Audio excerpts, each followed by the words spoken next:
Once upon a time in the heart of the African savanna, there lived a young lion named Leo. Leo was no ordinary lion. He was smaller than the other lions in his pride, with a bright golden mane that shone like the sun.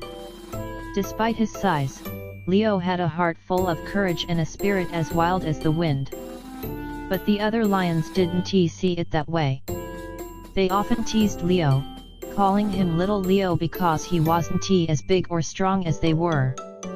One day, while the pride was lounging under the shade of a large baobab tree, Leo noticed something unusual in the distance. A thick cloud of dust was rising on the horizon, and the ground seemed to tremble beneath his paws. The older lions were too busy napping to notice, but Leo's curiosity got the better of him. He decided to investigate. As Leo ventured closer, he realized that a massive herd of wildebeests was stampeding straight toward the pride's resting spot. The wildebeests had been frightened by a sudden thunderstorm and were charging blindly through the savanna. Leo knew that if the pride didn't move quickly, they would be in great danger. Without wasting a moment, Leo sprinted back to the baobab tree and roared as loud as he could. The sound wasn't as deep or powerful as the roars of the older lions, but it was enough to wake them up. When they saw the stampede approaching, panic set in. "Run, run for the hills," the lions shouted, but there was no time.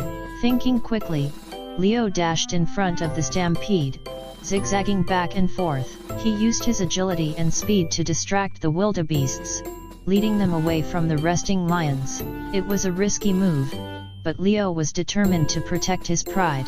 The stampede followed Leo's movements, gradually veering away from the baobab tree. As the dust began to settle, the older lions watched in awe as Leo led the last of the wildebeests to safety. Exhausted but triumphant, Leo returned to his pride. The older lions, who had once teased him, now looked at him with newfound respect. "Little Leo, no, you're Leo the brave," one of the lions declared, and the others roared in agreement.